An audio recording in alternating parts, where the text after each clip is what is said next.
أخاف ما يأفكون فألقي السحرة ساجدين قالوا آمنا برب العالمين رب موسى وهارون قال آمنتم له قبل أن آذن لكم إنه لكبيركم الذي علمكم السحر فلسوف تعلمون لأقطعن أيديكم وأرجلكم من خلاف ولأصلبنكم أجمعين قالوا لا ضير إنا إلى ربنا منقلبون إنا نطمع أن يغفر لنا ربنا خطايانا أن كنا أول المؤمنين وأوحينا إلى موسى أن أسر بعبادي إنكم متبعون فأرسل فرعون في المدائن حاشرين إن هؤلاء لشرذمة قليلون وإنهم لنا لغائظون وإنا لجميع حاذرون فأخرجناهم من جنات وعيون وكنوز ومقام كريم كذلك وأورثناها بني إسرائيل فأتبعوهم مشرقين فلما تراءى الجمعان قال أصحاب موسى إنا لمدركون قال كلا إن معي ربي سيهدين فأوحينا إلى موسى أن اضرب بعصاك البحر فانفلق فكان كل فرق كالطود العظيم أعوذ بالله من الشيطان الرجيم بسم الله الرحمن الرحيم الحمد لله رب العالمين الحمد لله الذي كتب الوجود لباقه وكتب الفناء على جميع خلقه الحمد لله ثم الصلاة والسلام على رسول الله محمد صلى الله عليه وسلم رب اشرح لي صدري ويسر لي أمري واحلل عقدة من لساني يفقه قولي اللهم لا علم لنا إلا ما علمتنا إنك أنت العليم الحكيم السلام عليكم ورحمة الله وبركاته أنفو أني أنبو أنكرو ماما كونكتني من واتي نونالا أما دوندو كجمانا كونوني واتي نونالا fajiri kanime ka kuna bɔ olu fɛ kura ye dɔw yɛrɛ fɛ nin waati ɲɔgɔnna la midi yɛrɛ kɔfɛla olu bɛ midi kɔfɛla de la alhamdulillah anw sigiyɔrɔ bɛnnen bɛ jamana min ma nin ye 11h magba ni 10h magba ye anw m'o de la nin waati ɲɔgɔn na o kosɔn alhamdulillah komi waati ni bɛ an bolo sɔgɔmada nin na an bɛna nin waati tila ni an faw ani an baw ye pour que an ka ɲɛnamaya waati kelen kelenna bɛɛ ay kɛ an bolo nafa bɔnna ɲuman ye jana an ye don an ka kisa la an faw ani an baw m'a ɲini aw fɛ badenya ɲuman min bɛ an ni ɲɔgɔn cɛ min ye silamɛya balimaya ye nin ye an kanu ɲɔgɔn ni an baara kɛ ɲɔgɔn belebele dɔ ye a caman na o ka jija nɔfɛ an bɛ se la wajibili caman lamɛnna n'o ye an balimamuso ye n'o ka association n'o ka groupe ye All Muslim Sister min ye a ɲɛmɔgɔ dɔ ye Alahu Taala ye a ba ka karifa minɛ a la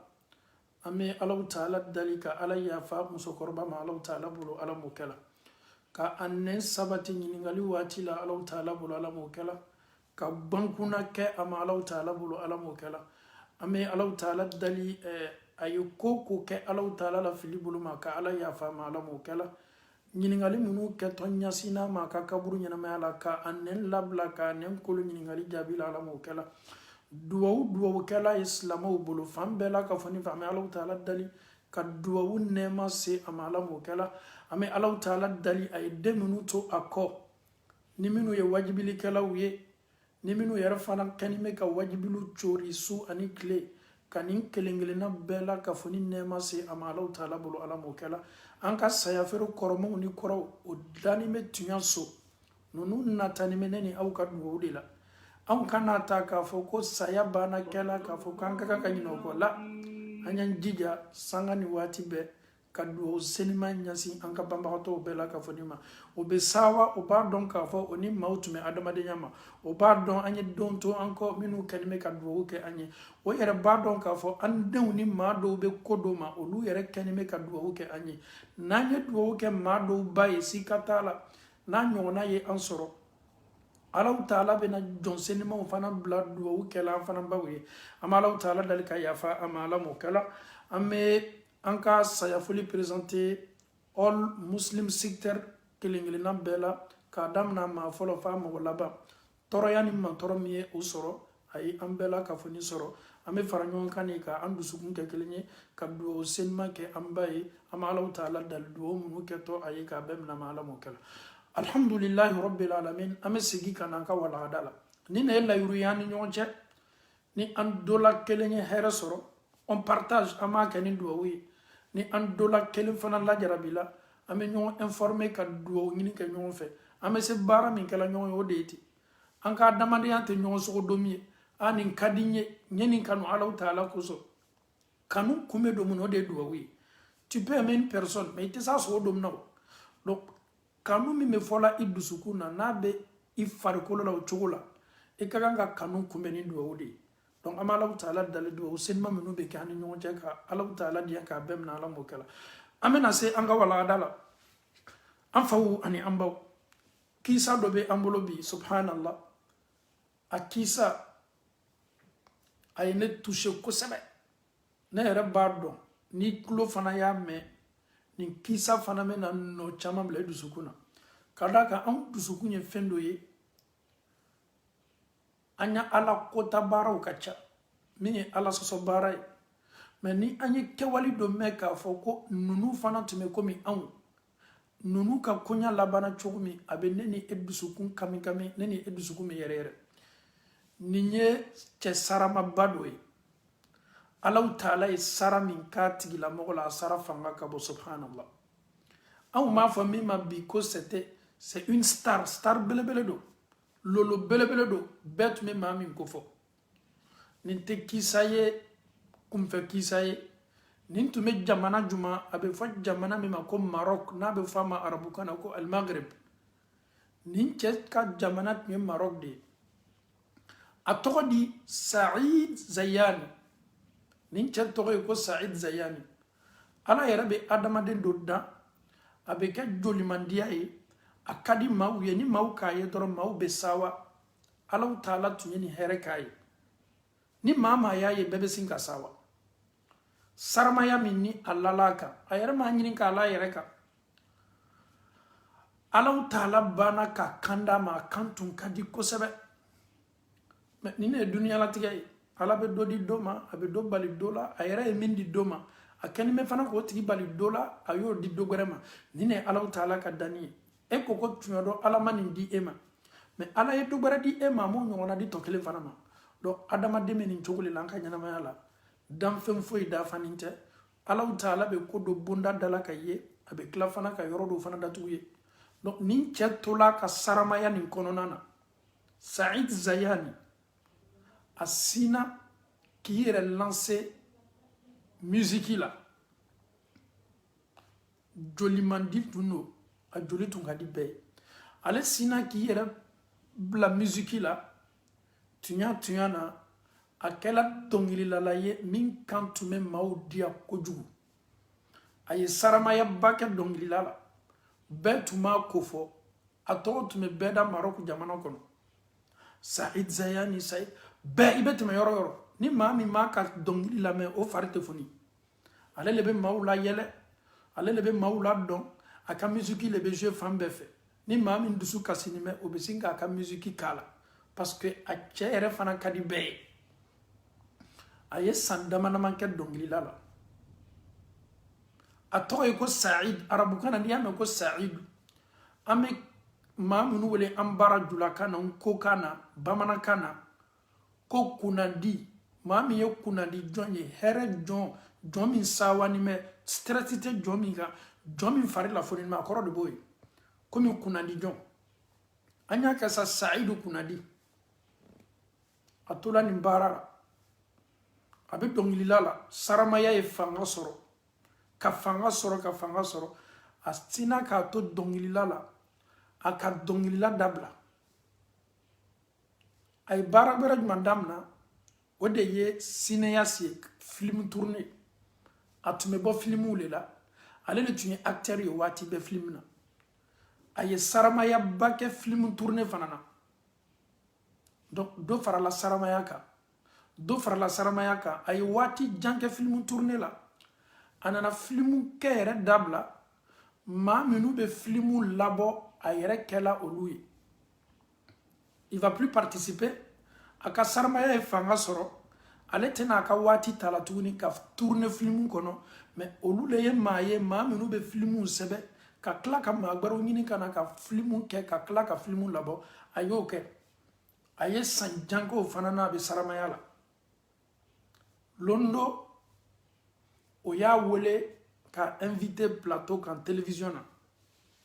bɛɛ b'a dɔn k'a fɔ ko maa minnu n'o bɛ kofɔ waati min maa minnu tɔgɔ bɛ dala waati min a caman na journalistes mako b'olu le la maaw mako b'olu le la ɲininkali bɛɛ bɛ ɲɛsin olu le ma waati il était invité à la télé bɛɛ sawani mɛ bɛɛ b'a ka interview ma kɔnɔna o ye question caman posé a kun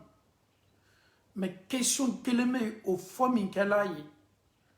journaliste ko a ma ko Saïd ko ɲininkali kelen bɛ n bolo k'a d'i ma ko ye mun ye ko yala o i tɔgɔ Saïd n'i y'a ye i bɛ sa yala ka ayinu yala ka da yala an y'a kɛ sa Saada maa min ni a kunnadiya la i tɔgɔ S A et le D Saïd cela veut dire que tu es heureux, tu es comblé de joie, tu as cette joie-là, immense-là en toi, parce que ton nom même signifie Saïd. À cause journalissime. Journaliste, ko kabini ale y'a ka carrière damna. Fo kana se a bɛ waati min na bi. Maaw b'a ko fɔ. A tɛ bɔ sila kan ni jamaw m'a labɛn. Maaw natani mɛ. Bɛɛ bɛ fɛ ka photo ta n'a ye. Bɛɛ ye fɛ ka biki d'a ma. A y'a ka signature bila bɛɛ ka fɛnw kan. Sa vie c'était comme ça. Star do. A ka di maaw ye. A bɛ tɛmɛ fan fan jama b'a kɔ. A ko journaliste ma. Ne tɔgɔ Saïd min ye kunnadi ye min ye hɛrɛ ye jɔn ye. Tuɲa na. Kumakan fila min bɛ n tɔgɔ daminɛ na. Sa ani a. Hali bi ma bɔ kumakan fila ni ɲɔgɔn cɛ fɔlɔ kuma tɛ ka se a laban ma. O kɔrɔ ye di. Kunnadi jɔn. Ale ko ku dɔrɔn pe ku. A b'o le bonda kɔnɔ. Ale m'a dɔn ko min ye hɛrɛ ye. Ko min ye sawa ye. Ko min ye dususuma ye. Ko min ye jigimafa ye. Hali bi a m'o sɔrɔ a ka ɲɛnamaya la. Avec tout ce qu'il fait, les gens ne font que parler de lui. C'est lui qui est réclamé. Les regards sont braqués sur lui. Tout le monde, ben kenime ka mami kofo. Ako tunya na. Ale keninte ka kunadia soro. Dusukumafa soro. Sawa soro. La paix du cœur. Il n'a pas encore ressenti ça. Même si son nom signifie Saïd. Et sur le plateau, tout le monde a été étonné. Un bébé mami kofo, saramaya babe mami bolo, succès au bas bolo. Aye joli chamanke, aye bon lo femme befe, aye here chamanke, beba ye, ben natani mala, bebe fe kaka nyonai. Et au koko alibiko, ale mal donc a fo femie kuna diani femie dusukuma fay.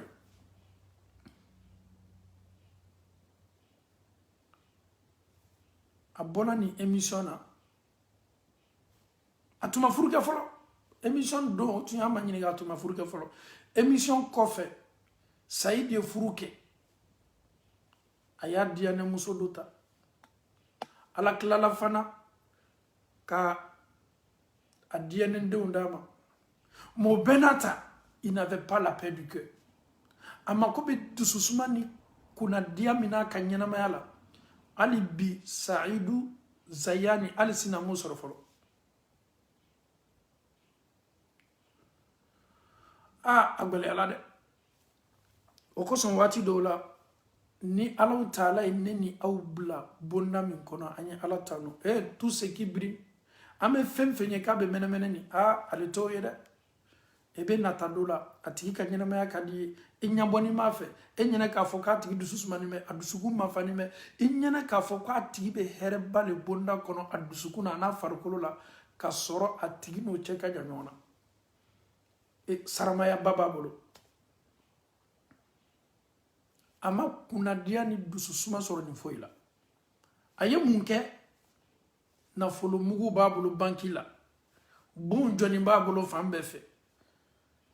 réalisation b'a bolo mobiliw b'a bolo fan bɛɛ fɛ a ka mobiliw garini bɛ Saïd sina ka tigɛ bɛɛ la ka dogo bɛɛ ma a mankan tununa bɛɛ ma a tɛ fɛ maa ye bɔ a ka ko kalama il a essayé de mettre une pause. Ses voitures sont garées. Il s'est tellement investi dans l'immobilier. Bomba bolo fambe fait. Atona ka saramaya be fola fambe fait. Ayeni mbetoi. Pendant un moment bref. Ni yɛrɛ le ka vie a ka vie karamɔgɔ b'a kalama a ka vie ko dogonin tɛ ko min ne bɛɛ bɛ se k'a ka koya ɲɛɲini nin cɛ min kan ka cɛ min ka kisa fɔ nin subhanallah il s'est éloigné de tout le monde a k'a yɛrɛ cɛ janya ka bɔ bɛɛ la mɔgɔ si t'a kibaruya kalama a taala fa ɲuma nin karo damanama kɔnɔ karo naani nin kɔnɔ a tun bɛ so min na a tun bɛ ville min na a y'a ka ville to yen ka mabɔ o la pewu ka taa burusi kɔnɔ a balimacɛ dɔ bɛ burusi kɔnɔ yen o sabatini bɛ lɔnni na alhamdulillah Alahu Taala y'o ladiya lɔnni na o fana y'a ka lɔnni bila silamɛya dɛmɛ bonda kɔnɔ alimamiba don a bɛ maaw fana kalan kuranna la a bomosi masha Allah a kɔrɔkɛ bomosi ka ca kɔrɔkɛ b'o baara le la mais Saïd ale bɛ stariya la ale bɛ duniya baaraw la kɔrɔkɛ kɛlen bɛ k'i yɛrɛ di Alahu Taala ma a kɔrɔkɛ bɛ laseli ni mɔgɔ kalan misiri min na a se min kɛla nin village la a sina ka don misiri nin kɔnɔ Saïd bɛ mun ye misiri kɔnɔ a bɛ denmisɛnw siginin bɛ o bɛɛ bɛ fani gbɛma na o kolonin bɛ o mafanin bɛ o ka walagadaw o ka kalankɛfɛnw b'o bolo a nana a ye o fo misiri kɔnɔ a ye foli lamina subhanallah Saïd ko ninnu ye ne la foli lamina a ye yɛlɛmaninba yɛrɛ ye fɔlɔba Saïd Zayani qui marche quand il marche la jama bɛ na ka na ton a kan mais a don min kɛla misiri la ka denmisɛnw fo ninnu yɛrɛ si m'a lɔn o yɛrɛ kɛla ko belebele fɔlɔ a ka ɲɛnamaya la subhanallah tu peux être connu par le monde mais wallahi alamɔgɔ dɔw yɛrɛ bɛ olu m'i lɔn alamɔgɔ dɔw bɛ yen olu yɛrɛ m'a dɔn k'a fɔ ko star dɔ bɛ dugukolo kɔ kan ko duniya bɛɛ kɛlen bɛ k'a ko fɔ duniya ko la Saïd kabakoya la ninnu yɛrɛ ma ne lɔn kuma tɛ yɛrɛ ko y'i mako don na n y'o fo a y'o fo min kɛ foli kɔfɛ a ye alimami ɲininka o la min y'ale yɛrɛ kɔrɔcɛ ye maa minnu sigilen bɛ misiri la kalanden minnu sigilen bɛ misiri la o ko a ma ko ni Ala sɔnna ko an kalanfa natɔ ko ni Allahu Taala sɔnna an kalanfan natɔ an bɛ min ɲini fɛ n'i bɛ se ka lɔ fila seli misiri la jan n'a ye na ka da k'a nɔ waati man jan parce que ni donna misiri la i ka kan ka misiri lɔ fila fo kɛ imaginons Saïd tun ye waati joli k'a ka seli ye k'a to yen a mako tɛ seli la ani seli tɛ ɲɔgɔn ye sila la ale bɛ duniya wɛrɛ de la lui il est dans un autre monde star do a bɔra showbiz la a yɛrɛ b'o la a ye film tourné kɛ a ye dɔnkilila k'a bɔr'o la k'a yɛrɛ film tourné la a bɔr'o la ale yɛrɛ de bɛ filmw labɔ Saïd ni seli cɛ janyana o mɛnna dɛ ni kuma warala ma kosɛbɛ min yɛrɛ warala ma n'a bɛɛ ye misiri kɔnɔ yan ninnu ma girin ne kɔ n ka saramaya nɔfɛ nin ye Saïd nin kɛla ma ko do ye a bɔla ka taa seliji ta a seginna ka don misiri kɔnɔ a bɛna misiri lɔfila foli kɛ fɔlɔ a nana a ye misiri lɔfila foli kɛ Saïd banna seli kɛla rendez-vous de tun b'a bolo depuis waati jan a ye salamu bila min kɛ salamu alaikum wa rahmatullah salamu alaikum wa rahmatullah a ka telefɔni sinna ka sɔnni a y'a ka telefɔni ta allo Saïd rappelle le i ka rendez-vous i ka kan ka tɛmɛ yɔrɔ minnu la o rendez-vous le ye ten maaw kɛni bɛ ka makɔnɔni kɛ Saïd tulo ye nin de mɛn a tila min kɛla ka nafila selila misiri kɔnɔ a nana ka na bɔ a kɔrɔkɛ ma a n'a kɔrɔkɛ yɛrɛ ma ɲɔgɔn ye fɔlɔ a tola telefɔni na a k'o tigilamɔgɔ ma ko n bɛ min ɲini i fɛ n san 20 de ye ten n bɛ duniya kɔnɔ duniyadenya la a si t'o ye dɛ a ka min kɛ saramaya la maaw kɛni bɛ k'a ko fɔ maaw kɛni bɛ k'a tanu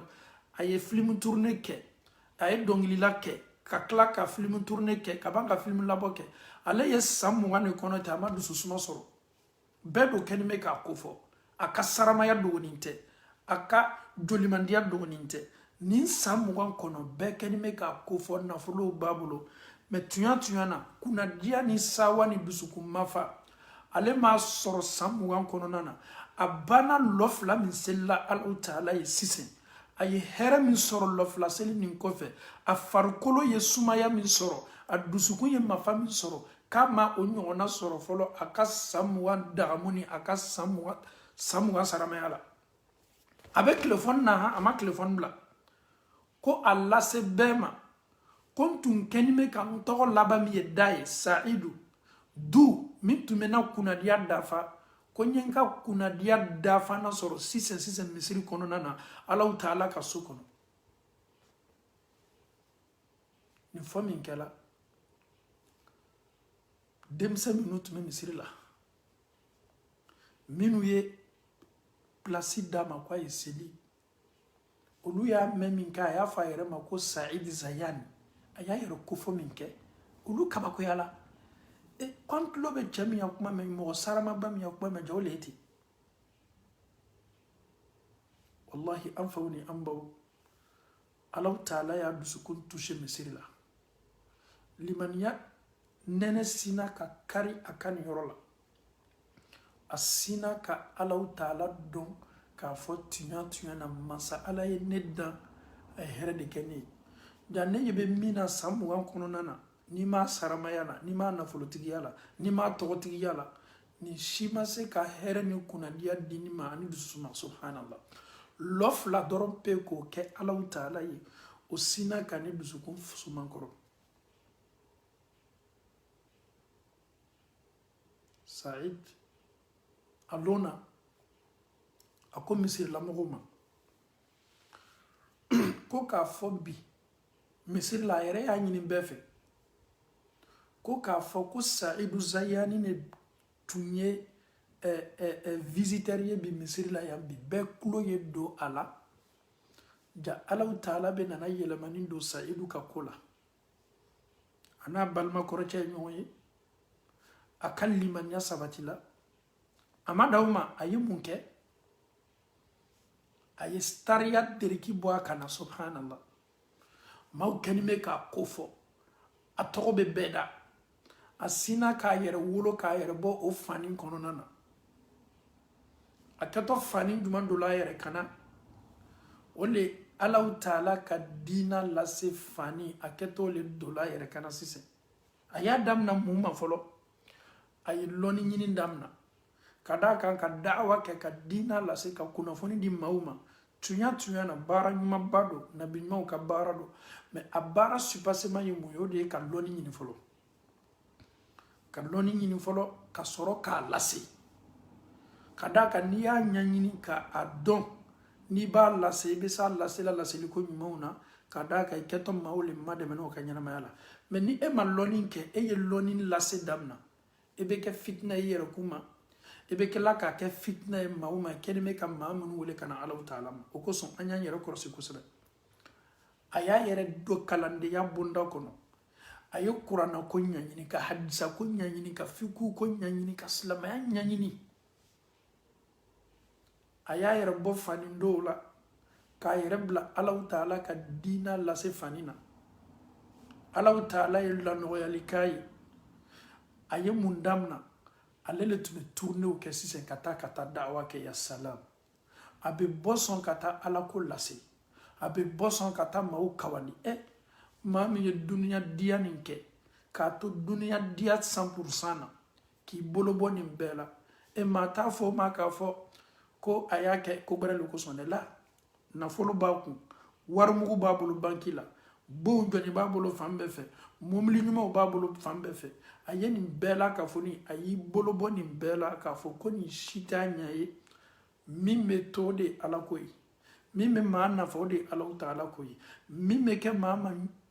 nyasi nyuma ka kaburu kono de ala koy mimme ke mama sutara ye kiyama dole ala koy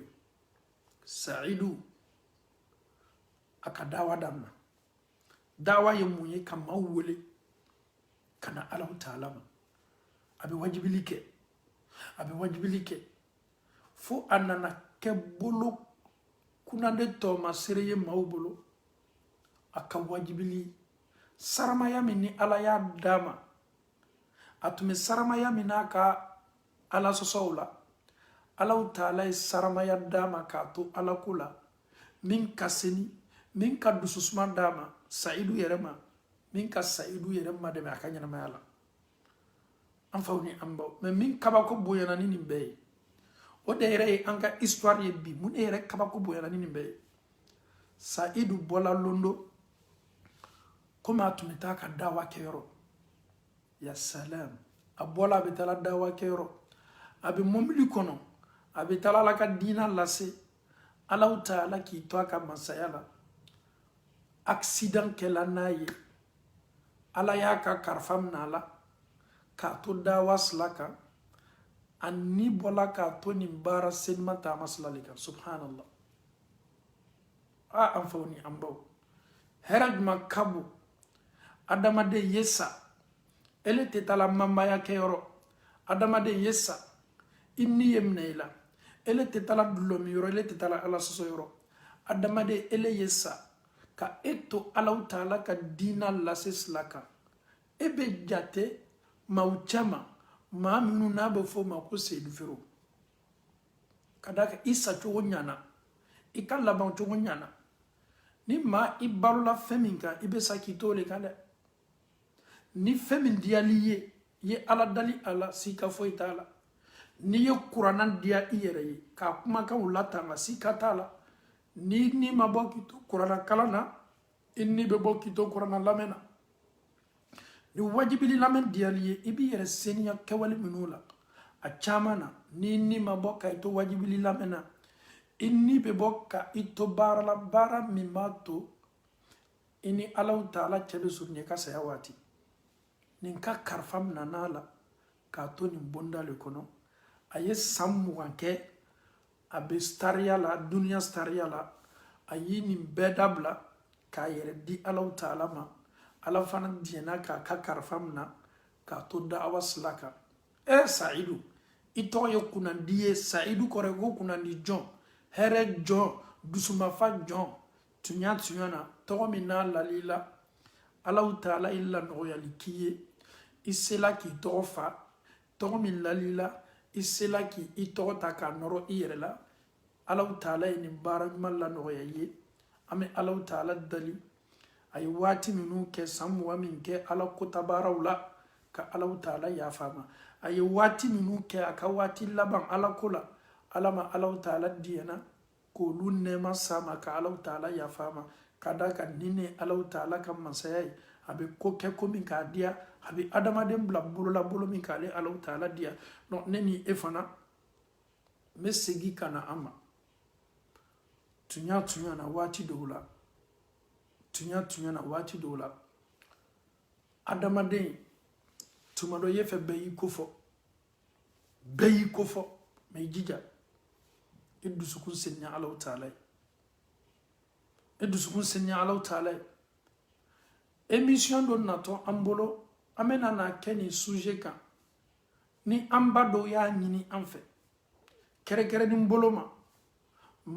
Allahu Taala bɛ pɔsi ni place dɔ d'i ma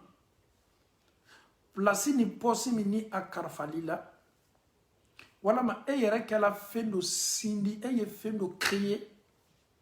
n'i ma farati fɛn nin créeni ele le n'i sigila waati bɛɛ ne le ye nin créer n'i sigila waati bɛɛ ne ta le ye nin ye n'i sigila waati bɛɛ pour que maaw y'a dɔn k'a fɔ ko e de y'a kɛ wallahi an faw ni an baw i b'i ka baara ɲuman bɛɛ tiɲɛ a bɛɛ parce que shetana bɛna kulo i la shetana bɛna don i la ko maa bɛ baara ɲuman kɛ de i tɔgɔ ye tunu a la maaw y'a ko fɔ alhamdulillah mɛ e yɛrɛ tɛ a ko fɔ hali n'a bɛ ko fɔ hali n'i bɛ tano i bɛ silan shetana kana don i la k'i bila kawa bonda kɔnɔ jogo min cɛ ka jugu dugukolo ko ka ni jogo bɛɛ ye n'i ka baara ɲuman kɛ hali ni maaw y'i wele k'i ka baara ɲuman f'i ye ye duwawu k'i yɛrɛ ye ka tila ka duwawu k'olu ye a banna i ka baara ɲuman kana i marasa a y'i bila bonda dɔ kɔnɔ a bɛ kɛ e yɛrɛ kɔnɔ k'a fɔ tuɲa na moi j'ai réussi émission jumɛn don ma damina mun ma fɔlɔ o de ye bi réseaux sociaux ye tu peux créer un groupe sur les réseaux sociaux que ça soit WhatsApp que ça soit sur le Facebook que ça soit sur ta page mais dis-toi une chose tu as créé ça pour un but le but c'est quoi c'est de rassembler les gens faire des rappels essayer d'aider les gens guider les gens ça s'arrête là mais le fait que Dieu Allahu Taala ye nin baara nɔgɔya ye setana fana tɛ nin to la ye dɛ tu vas commencer à réclamer quoi les vues il faut que je sois regardé subhanallah il faut qu'on me regarde dis-toi une chose même s'il ne reste qu'une personne une seule personne qui suit ton direct a b'a yɛrɛ nafa la o ka fisa mɔgɔ miliyɔn kelen y'i mafilɛ n'i ma kɛ Allahu Taala kosɔn et on a vu beaucoup de gens quand ils commencent à prêcher quand les vues ne sont pas beaucoup ils arrêtent ah on me regarde pas subhanallah et il y a d'autres même qui réclament les vues pour qu'on me regarde mais pourquoi tu réclames tu forces les gens certes c'est normal souvent quand tu as un message à faire passer certes tu veux que le message soit dans les oreilles, demande aux gens de partager à ce que le message rentre. Aïdo Adamado Nklo là. Olute Baradjouye. Mais elle est reka bara ye mounye. Non, il faut qu'on me regarde. Ni elle qui takoye, tu na. Est-ce que ala kobala, est-ce que ikhlasu bala wa? Ikhlasu foitala.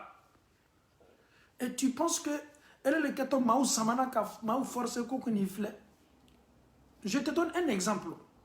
Les comédiens, ils sont beaucoup regardés, n'est-ce pas? Jama la chayalité. baara qualité ala mako b'o de la baara kɛcogo ala taala mako b'o de la baara bɛ kɛ ni miiriya min ye ala taala mako b'o de la ah non il faut qu'on me regarde dɔw yɛrɛ bɛ nɛni de kɛ ka nɛni kɛ pour que mɔgɔ ye na ka dɔ filɛ mais pourquoi ele filɛla ele ma filɛ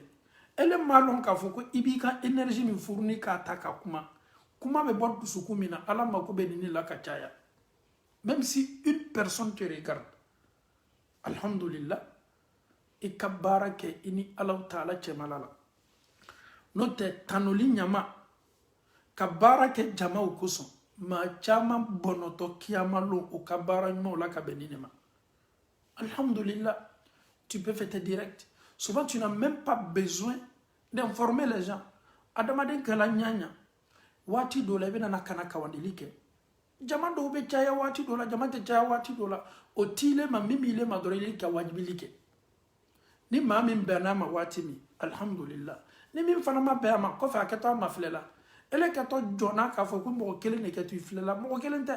mɔgɔ kelen fana kɛtɔ a ta la k'a lata mɔgɔ wɛrɛ le ma o fana kɛtɔ a ta la k'a lata mɔgɔ wɛrɛw le ma o fana kɛtɔ a ta la k'a lata mɔgɔ wɛrɛw le ma donc an y'a dɔn ka baara min n'a bɛ kan ka k'i bolo tuma dɔ e yɛrɛ bɛ groupe whatsapp dɔ kan e de ye groupe whatsapp créer an ye nin ye groupe whatsapp caman kan maa minnu y'a créer administrateur fo y'o yɛrɛ yira ale k'a fɔ tuyan na ne le ye groupe créer subhanallah n'i y'a créer ala taala le kosɔn sariya minnu sigi t'i bolo aw ye sariyaw sigi mais y'i jija tanuli minnu kɛtɔ daɲɛ sigi a la ka da ka ni adamaden tanula kojugu n'i ma s'i yɛrɛ kɛlɛla k'i yɛrɛ forcer shetana bɛ don i la nin waati ɲɔgɔnna la le ka kulon i la i b'i yɛrɛ ye sanfɛ a bɛ kɛ komi i ɲɔgɔnna foyi tɛ n'o banna kɛla adamaden na waati waati i y'a dɔn k'a fɔ tiɲɛna i ka kan ka segin i yɛrɛ ma donc an bɛ nin fɔ silama bɛɛ ye an ka baara ɲuman kɛni shetana tɛ sɔn n'a ma ɲɛsin ma a bɛ tiɲɛ an bolo cogo min shetana bɛ bɔ n'o le sababu ye jɔn i ka baara ɲuman na i yɛrɛ kolo i yɛrɛ majigi subhanallah nin ne ye miiriya dɔw ye mais hakililajigi dɔ kɛ nin yɔrɔnin na an ye wajibili kɛ yɔrɔ dɔ la maaw sigilen bɛ ka makɔnɔni kɛ ne ko n ko non an ye teriya ka taa a cɛman in rendez-vous dila mɔgɔw ma mɔgɔw sigilen bɛ ka makɔnɔni kɛ maakɔrɔbaw b'a la o sigilen bɛ ka makɔnɔni kɛ a dɔw bɔra yɔrɔ janw de la subhanallah n bɛ nin kuma fɔ de pour que an bɛɛ hakili sɔrɔ ne ni staff minnu tun bɛ ɲɔgɔn fɛ an taala ka taa mɔgɔ minnu ka jamana kɔnɔ ka taa wajibili kɛ a kɛla Europe jamana la yan a ma kɛ farafinna an tun taala Europe fan dɔ ko non non non imam i kana pressé i kana pressé ko mun na a to jama bɛɛ bɛ dafa fɔlɔ kɔfɛ i bɛ bɔ sisan k'o le cɛ kɛ ko subhanallah c'est-à-dire an ya wajibili bɛ ɲini ka transformer ka kɛ manbaya kɛnɛ ye c'est-à-dire jama bɛɛ ye dafa nous on est qui maa minnu nana ka na anw lamɛn olu ka fisa ni anw ye cɛkɔrɔbaw don a dɔw nana ka na sigi depuis waati jan l'heure le fɔlɔw ye hali ni maa fila maa saba bɛ a ye na ka na wajibili kɛ c'est le plus important ah non fo jama ye dafalen ye na ka na don jama ɲɛfɛ subhanallah ni yɛrɛ ye nin fɔ kawandelikɛla ɲɛnɛ n'a ma kɛ ala ɲɛsiranya ye a dotɔ ka na wajibili min kɛ wallahi a b'a kɛ ni waso de ye c'est pas ça le but ni waso le ni waso ka da a bɛ sigi a ka so kɔnɔ k'a yɛrɛ yɛrɛ a ka waso kɛ mais le fait qu'il s'est déplacé il vient pour une mission il vient pour un but non non non o tɛ kuma ye l'heure min fɔla an ye taa ka taa an ka wajibili kɛ mɔgɔ dafala wa mɔgɔ ma dafa wa maa minnu kɔnna ka na o bɔyɔrɔw ka jan a yɛrɛ jamana sow ka jan ɲɔgɔn na kosɛbɛ an ye na ka na an ka wajibili kɛ c'est le plus important mais n y'a ye k'a fɔ dɔɔni a ko tun bɛ ɲini ka kɛ yɛrɛ yira dɔɔni ye a ko tun bɛ ɲini ka kɛ ni apologie bɛ fɔ yɔrɔw kɛla muso minnu kɛtɔ marraines ye walama olu tɛ na joona fo ni jama dafa la o ni wajibili banna transformé la ka k'o ye ka ban tuɲana a ala ko banna a ala ko banna karamɔgɔ bɛɛ fana ye nin yɔrɔnin lamɛn wajibilikɛla bɛɛ fana ye nin yɔrɔnin lamɛn ni e bɛna wajibili kɛ jama de kosɔn a dɔn k'a fɔ ko baara ɲuman tɛ wajibili kɛ maa minnu nana ka na i lamɛn certes a dɔw y'i kanu ala de kosɔn a dɔw ɲa bɛ fɛ k'i ye olu tɛ juguman ye mais i jija ye message di o ma o ni message min bɛ sigi so kɔnɔ a bɔra dusukun min na a ditɔ tulo minnu ma a bɛɛ la k'a fɔ ni bɛ nafa sɔrɔ olu bɛ sini ɲɛsigi ɲuman sɔrɔ e fana bɛ sini ɲɛsigi ɲuman sɔrɔ n'i tilala wajibili la i n'o b'o ka adamadenya baaraw kɛ aw bɛ photo minnu ta aw b'o ta baasi foyi t'o la mais a dɔn k'a fɔ biti min don i y'a kɛ Alahu Taala kosɔn donc an y'an ka kɛnɛw kɛ nin kɛnɛ ɲɔgɔnna ye o kosɔn alhamdulillah ni loi bɛ anw bolo an ka communauté la Belgique yan Anvers yan ni anw ka wajibili bɛ daminɛ 15 heures a bɛ daminɛ 15 heures le hali ni maa dama damani bɛ salle la an m'a daminɛ an tɛ maa makɔnɔ na an ye jama makɔnɔ a ye caya an y'o kɛlɛ k'o bɔ an ka fɛn na mɔgɔ minnu nana olu fana ye adamadenw de ye olu sɛbɛ bɛ wajibili la mɛn o de kosɔn o nana joona donc anw y'o loi instauré an fɛ yan an kana maa fisaya ni maa ye o de ye baara kɛcogo ye parce que ja n'i ye taa a kuma fɔ yɔrɔ dɔ la fɔlɔ a daminɛ i yɛrɛ fɛ yen lɛri ye lɛri de ye hali ni karamɔgɔ nana retard la wallahi karamɔgɔ minnu natɔ olu ye baara daminɛ tɔw bɛna ka na kun o la c'est comme ça adamaden ka kan ka baara kɛ parce que adamaden waati dɔw la billahi n'i tanula mɔgɔw bolo ni mɔgɔ y'i kofɔ waati dɔw la ɲa dɔ ma n'i ma janto i yɛrɛ la o waati shetana fana bɛna ka na don i la nin waati ɲɔgɔnna de la k'a fɔ tiɲɛ na bi e de tɔgɔ bɛ maaw da maaw kɛlen bɛ k'e de réclamer bɛɛ kɛlen bɛ k'e de kofɔ n balimacɛ ni n balimamuso shetana bɛna ka na orgueil ta k'a d'i ma nin waati le e ye jɔn ye i tɛ tigɛ i yɛrɛ la fo ni adamaden ye tɔɔrɔya fitiniya yɛrɛ kan min ye sumaya ye ɲindimi dɔrɔn y'i minɛ i bɛ tigɛ i yɛrɛ la adamaden tɛ foyi le ye donc n'i bɛ bonya i ye bonya ta ni silamɛya bonya ye i y'a ta ni dusukun seniya ye i y'a ta ni ikhlasu ye nin de ye baara ye an ka kan ka ɲɛbɔ baara min fɛ an ye Sayidu ka kisa lajɛ a ye saramaya kɛ san 20 mais a ma dusu suma sɔrɔ a ma dusukun mafa sɔrɔ fo a y'a yɛrɛ di min kɛ Alahu Taala ma Alahu Taala fana y'a ka kalifa minɛ a la k'a to baara jumɛn o de ye Ala ko baara ye ni maa balola fɛn min kan sika t'a la kɛra ko k'i bɛ sa k'i to o de kan an bɛ Alahu Taala dali ka Ala yafa an ma Alahu Taala bolo Ala m'o kɛ la an ka baara karamɔgɔya yɛrɛ bonda kelen tɛ dɛ baara domaine bɛɛ a bɛ domaine bɛɛ la hali saraka bɔlaw dɔw tɛ saraka bɔ fo ni jama cayala maaw y'o ye o kɛlen bɛ ka nafolo di k'a fɔ tuɲa na sɔnnikɛlaw don saraka bɛ se bɔla kɛnɛ ma k'a bange baasi t'a la mais dusukun min kɛlen bɛ ka saraka bɔ ni e b'a kɛla maaw de kosɔn hali n'i bɛ jama de la parce que ala yɛrɛ ko kuranɛ kɔnɔ ko saraka bɛ se bɔla kɛnɛ ma baasi t'a la mais saraka bɔla Alahu Taala kɛlen bɛ k'i mafilɛ dɛ n ko maa fɔlɔ minnu minatɔ kiyamalo k'o lafili jahanama kɔnɔ maa min ye kuranɛ kalan pour que maaw y'a ko fɔ maa min ni ala ye nafolo d'a ma n'a y'a di mais ale y'a di ala ko de la cɛfariya ala y'a di maa min ma n'a ye cɛfariya kɛ pour que mɔgɔ y'a ko fɔ olu de kɛtɔ maa fɔlɔ sabaw ye minnu tatɔ k'o fili jahanama la o ye baara kɛ n'o ka Alahu Taala ka se min k'o ye mais baara min kɛla a kɛla tɔgɔ de kosɔn وقدمنا إلى ما عملوا من عمل فجعلناه هباء منثورا Alahu Taala ko ko n ye ɲabila kɛ ka ninnu makɔnɔ ka baaraw la o ye baara minnu kɛ o yɛrɛ hakilinata la baara ɲumanw don mais Alahu Taala y'a kɛ poussière ni gbanban ye k'a kɛ k'o ɲɛsigi ale bɛ duniya a ɲinɛ a kɛlen bɛ ka baara ɲumanba kɛ mais kiyaman don baara nin bɛ yelen k'a kɛ gbanban ni poussière ye a ka baara bɛɛ la k'a fɔ ni bɛ tiɲɛ an bɛ Alahu Taala dali ka ala yafa ma Alahu Taala bolo Alahu Taala bolo ala m'o kɛla an fɔtaw ani an kɛtaw k'o diya Alahu Taala ye ala m'o kɛla Sayidu yɛlɛmana ni limaniya min ye masa Alahu Taala ye a dusukun yɛlɛma an bɛ Alahu Taala dali ka an fana dusukun yɛlɛma Alahu Taala bolo ala m'o kɛla an bɛ Alahu Taala dali saya bɛ se an ma waati min k'o kɛ ka sɔrɔ ala yafala an jurumu bɛɛ ma k'o kɛ ka sɔrɔ ala diyana an ka baara bɛɛ ma k'o kɛ ka sɔrɔ an ka seli komi fanin bɛɛ bɛ seniya cogo min ka bɔ joli la tasi tɛ kɛ a ma k'an ka baaraw seniya nin cogo la Alahu Taala ɲɛkɔrɔ ala m'o kɛla ربنا آتنا في الدنيا حسنة وفي الآخرة حسنة وقنا عذاب النار ربنا لا تزغ قلوبنا بعد إذ هديتنا وهب لنا من لدنك رحمة إنك أنت الوهاب اللهم أرنا الحق حقا وارزقنا اتباعه وأرنا الباطل باطلا وارزقنا اجتنابه اللهم كن لنا ولا تكن علينا اللهم انصر من نصر الدين واخذل من خذل الدين صل سبحان ربك رب العزة عما يصفون والسلام على المرسلين والحمد لله رب العالمين والسلام عليكم ورحمة الله وبركاته